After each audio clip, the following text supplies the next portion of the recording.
Bonjour et bienvenue sur cette vidéo de présentation de Peerblock. Alors, qu'est-ce que Peerblock?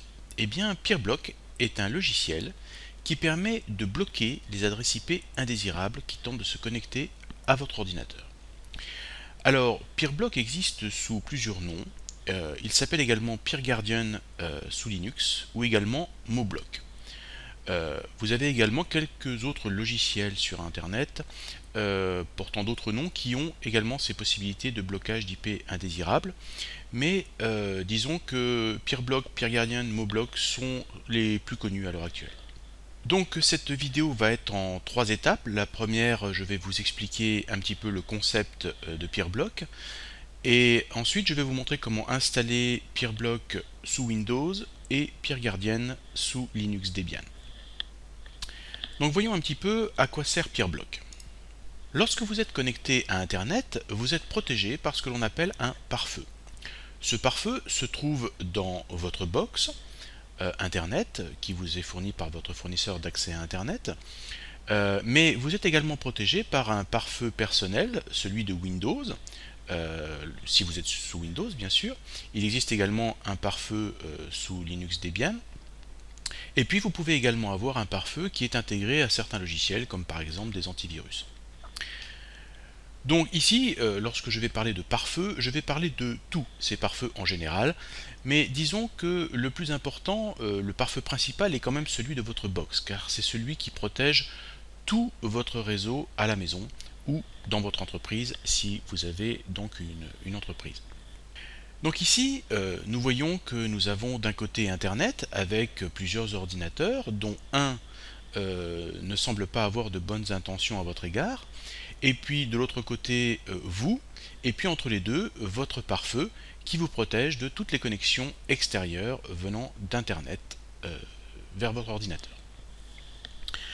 Maintenant, vous aimeriez pouvoir faire du téléchargement en utilisant le protocole BitTorrent, qui est un protocole très connu pour télécharger des fichiers sur Internet. Mais pour que votre logiciel BitTorrent fonctionne bien, vous allez être obligé d'ouvrir un port dans votre pare-feu de façon à laisser passer les connexions extérieures venant d'Internet. Donc voyons ce qui se passe lorsque vous allez faire ça. Donc vous allez ouvrir le port TCP/2369 sur votre pare-feu, celui qui est demandé par votre logiciel BitTorrent, et du coup, eh bien, toutes les connexions venant d'Internet vont pouvoir passer par ce port que vous avez ouvert, et bien entendu, parmi toutes ces connexions, également celle de l'ordinateur indésirable qui n'a pas de bonnes intentions à votre égard et il va pouvoir utiliser en fait ce port pour s'introduire sur votre machine et pouvoir peut-être y injecter un cheval de Troie, essayer d'espionner ce que vous faites ou de savoir quels sont les fichiers que vous téléchargez, etc. etc. Donc ouvrir un port sur un pare-feu, c'est ouvrir une petite faille à qui voudra l'exploiter. Alors, le pare-feu, lui, ne s'intéresse que aux services qui sont ouverts ou fermés. Si on prend un autre exemple, si vous voulez héberger un site internet sur votre ordinateur, vous devrez ouvrir le port 80, TCP 80, pour que les personnes qui sont sur internet puissent se connecter à votre ordinateur et consulter votre site internet. Mais à chaque fois, cela ouvre ce service à absolument tout le monde se trouvant sur internet. Il n'y a pas de restriction particulière. Et donc vous voyez bien que ici votre pare-feu ne fait pas la différence entre des personnes qui ont de bonnes intentions à votre égard et celles qui n'en ont pas. Donc ici par exemple nous allons imaginer que cet ordinateur représenté en rouge ici est un ordinateur qui est en fait dans un club de hackers. Il existe beaucoup de clubs de hackers dans le monde et comme vous le savez, tous les ordinateurs qui sont connectés sur Internet sont tous identifiés par une adresse IP. Et donc on peut savoir de façon certaine qu'une adresse IP représente un club de hackers. Donc qu'est-ce que fait en fait Peerblock? Eh bien Peerblock utilise des listes d'adresses IP connues. Et vous pouvez par exemple bloquer toutes les adresses IP des clubs de hackers connus dans le monde. Alors voyons ce qui se passe si on utilise Peerblock. Donc qu'est-ce que va faire Peerblock? Eh bien il va comparer toutes les adresses IP des personnes qui essaient de se connecter à votre ordinateur avec des listes noires qui sont régulièrement téléchargées sur Internet. Et donc s'il constate que l'une de ces adresses IP fait partie d'une des listes noires, eh bien il bloque l'accès à l'ordinateur malveillant, à cette adresse IP qui pourrait être malveillante. Alors vous avez de multiples listes existantes. Ça peut être des listes d'agences gouvernementales, des listes de clubs de hackers, des listes d'universités, de collèges, de lycées, des listes également d'adresses IP spécifiques à certains pays. Donc nous verrons tout à l'heure où on peut se procurer ces listes et comment les télécharger. Bien, maintenant je vais vous montrer comment on télécharge et on installe Peerblock sous Windows. Alors pour commencer, il faut aller sur le site internet www.peerblock.com. Puis ensuite, eh bien, vous cliquez sur Download. Ensuite, vous allez devoir aller ici où il est indiqué que c'est la dernière version stable, Peerblock 1.2 à ce jour. Donc on clique sur Peerblock 1.2. Ensuite, il faut descendre sur la page et vous voyez qu'ici nous avons le Peerblock 1.2 installeur. Vous pouvez cliquer dessus et le télécharger. Alors moi je l'ai déjà fait. J'ai donc installé Peerblock sur mon ordinateur. Je vous passe la phase d'installation qui est vraiment très facile, il n'y a rien de particulier à faire. Et donc je vais vous montrer maintenant à quoi ressemble Peerblock. Comme vous le voyez, Peerblock a déjà ici bloqué des ordinateurs qui étaient sur Internet et qui ont tenté de se connecter à ma machine. Alors, Peerblock bloque aussi bien les connexions entrantes que les connexions sortantes. Ce qui est intéressant, c'est que on voit donc ici la source qui est donc l'adresse IP locale de mon ordinateur, et puis la destination qui est en fait l'ordinateur qui a demandé qu'on lui envoie une information. Et donc Peerblock eh bien, a bloqué ces demandes d'information, et donc eh bien, ceux qui en ont fait la demande n'ont reçu strictement rien. Alors cela permet de voir qu'en fait votre ordinateur très souvent envoie à votre insu beaucoup d'informations sur Internet, que cela vienne de cookies ou de logiciels qui veulent se mettre à jour, enfin beaucoup de choses. Vous avez par exemple ici Oracle Corporation, Incoming Corporation, donc des sociétés qui régulièrement demandent des informations à votre ordinateur et ces informations sont envoyées. Bien sûr, comme tout ceci se fait de façon invisible, vous ne savez pas vraiment quel est exactement le contenu de ces informations qui sont envoyées sur Internet. Donc Peerblock bloque tout ça aussi bien en entrant qu'en sortant. Il vous montre également le protocole qui est utilisé, alors bien souvent c'est TCP, mais de temps en temps ça peut être UDP, particulièrement si vous utilisez des logiciels de téléchargement comme BitTorrent, vous verrez bien sûr des protocoles UDP qui sont également bloqués. Alors voyons maintenant un petit peu les settings. Alors comme vous voyez, on peut modifier un petit peu l'allure de l'interface. Si l'interface ne vous plaît pas, vous pouvez changer ça. Vous avez également ici, on va le voir tout à l'heure, des identifiants concernant eBlocklist. Parce que la plupart des listes de blocage sont gratuites, mais certaines sont payantes. Alors c'est un prix complètement dérisoire, je crois que c'est quelque chose comme 5 ou 6 euros à l'année. Mais si vous voulez avoir des listes un peu plus particulières et spécifiques, eh bien il existe un service payant vous permettant d'avoir accès à ces listes. Nous allons voir maintenant le Settings 2. Donc là c'est tout ce qui concerne le démarrage de Peerblock avec Windows, et le plus important ici c'est la fréquence à laquelle Peerblock se met à jour. Donc vous voyez qu'il vérifie la version de Peerblock et se met à jour automatiquement. Il vérifie également les listes et il télécharge depuis Internet toutes les mises à jour des listes de blocage, et puis également la fréquence. Alors il faut savoir que en version gratuite, c'est-à-dire si vous ne payez pas de service, il ne pourra se mettre à jour que tous les 7 jours à peu près.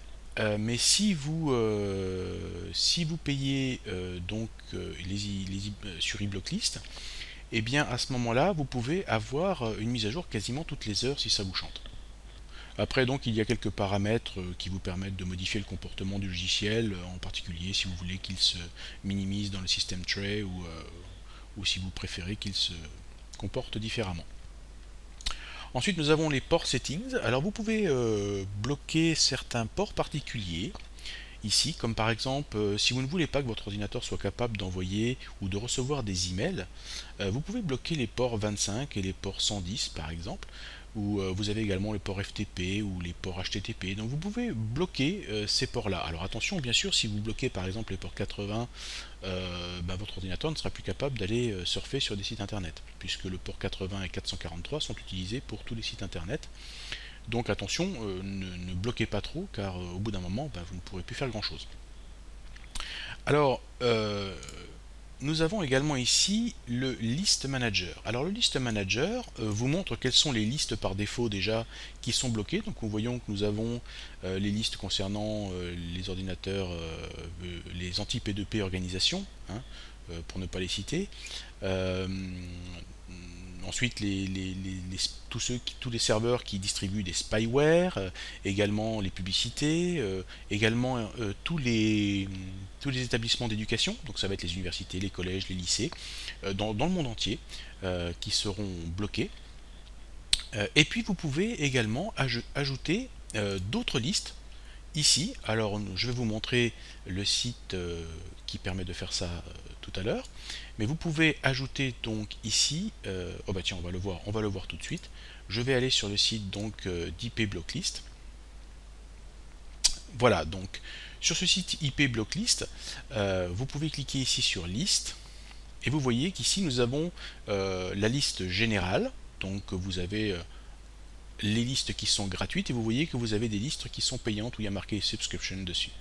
Voilà, donc toutes les autres listes, elles, sont gratuites. Alors vous avez par exemple les proxys, vous avez ici... Alors par exemple, si vous voulez avoir une liste noire des établissements gouvernementaux américains, et bien là par contre c'est payant, mais vous pouvez également bloquer tout ce qui fait partie de cette liste-là. Vous avez également ici des listes qui sont conçues sur les organisations, comme par exemple beaucoup de sociétés qui sont liées aux jeux, comme Electronic Arts, Blizzard, etc. Vous avez même The Pirate Bay, RapidShare, enfin voilà, vous pouvez les bloquer. Vous avez également des listes de fournisseurs d'accès à Internet que vous pouvez bloquer. Alors ce sont principalement des fournisseurs d'accès à Internet américains. Ensuite, vous avez des listes qui sont en rapport avec les pays. Donc si vous voulez bloquer certains pays, vous voulez par exemple empêcher tous les ordinateurs qui viennent de Chine de se connecter à votre ordinateur, et bien vous utilisez cette liste China. Alors pour faire ça, c'est simple, hein. Il suffit de copier-coller en fait cette adresse qui est ici. Vous allez sur Peerblock, donc je vous remontre, on clique, donc on est dans le list manager, on clique sur Add. Je vais coller ici cette adresse pour télécharger cette liste, et je vais dire ici, voilà, je vais mettre Chine, et je vais dire que je veux bloquer tout ce qui vient de Chine, je fais OK, et voilà, nous avons cette liste qui est ajoutée. Si je ferme, vous allez voir qu'il va immédiatement se mettre à jour et télécharger toutes mes listes. Voilà, il a terminé.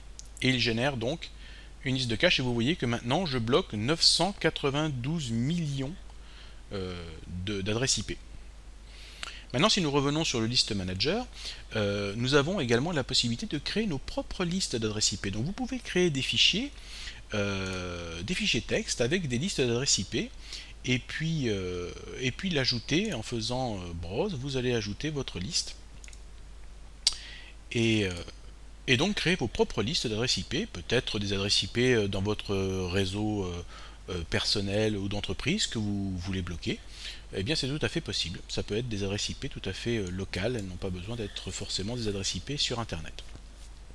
Vous avez également la possibilité de voir un historique de toutes les adresses IP par exemple qui ont été bloquées tel ou tel jour. Alors par exemple, si je voulais voir ce qui a été bloqué hier, eh bien je clique sur le 21 et je vais voir ce qui a été bloqué. Vous avez également celles qui ont été autorisées, qui sont présentées ici.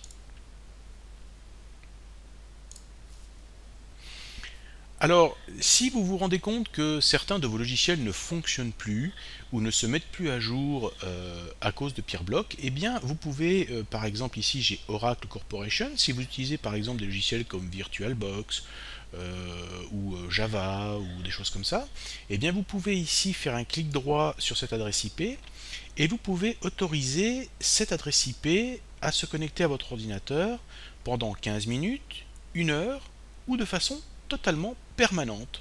Donc vous pouvez dire, bon ben, moi j'autorise Oracle Corporation à se connecter à mon ordinateur de façon définitive, et ainsi Peerblock laissera passer cette adresse IP spécifique.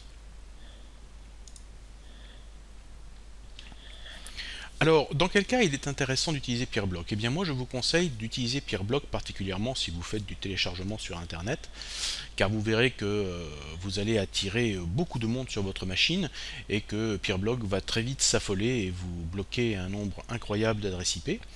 Et je vous conseille également d'utiliser Peerblock si vous utilisez le dark web comme Tor, Freenet, I2P, etc. N'hésitez surtout pas à utiliser Peerblock si vous utilisez le dark web. Donc maintenant, je vais vous montrer comment installer PeerGuardian sous Debian Wheezy. Alors, je vais cliquer d'abord sur mon terminal et je vais passer en mode route.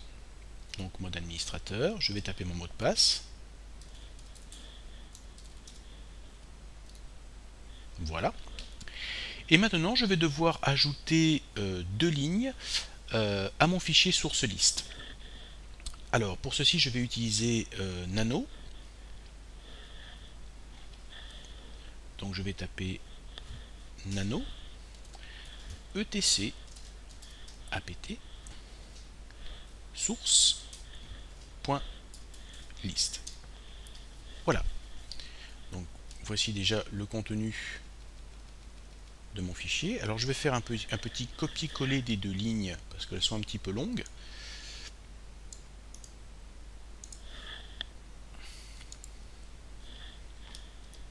Donc je vais faire un petit commentaire pour ici indiquer que c'est pour PeerGuardian.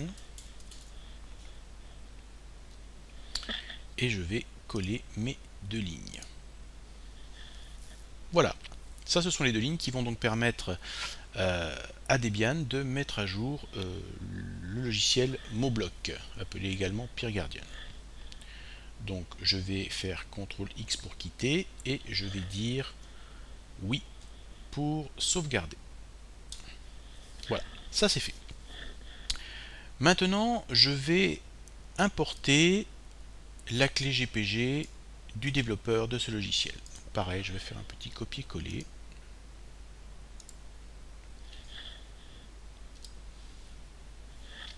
Voilà. Et encore une autre petite ligne pour importer.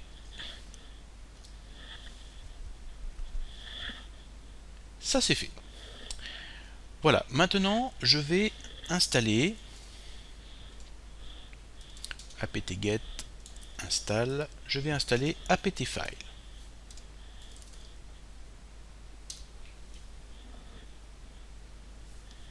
Alors oui, je veux continuer.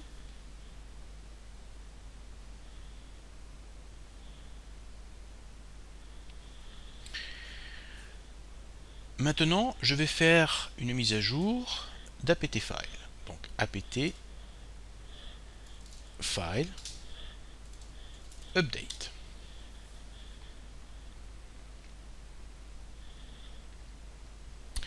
Ensuite, nous allons installer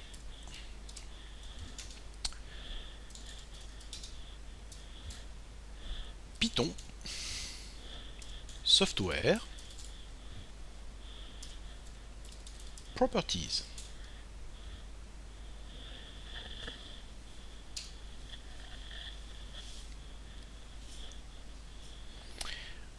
Ça c'est fait. Ensuite, nous allons ajouter un repository. Alors, add apt repository ppa .jre Phoenix. /ppa.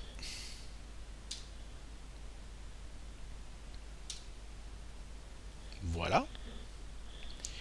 Et ensuite, nous allons faire un petit apt-get update. Ça, c'est assez classique.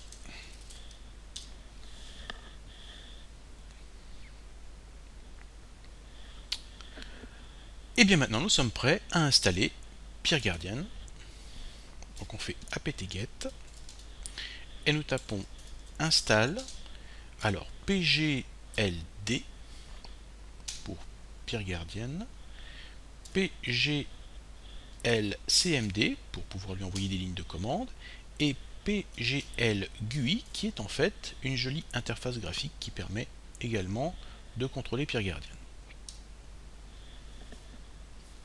Alors oui.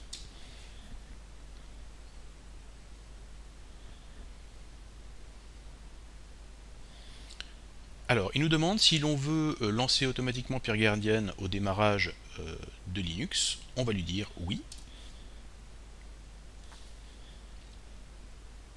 Et vous voyez qu'il est en train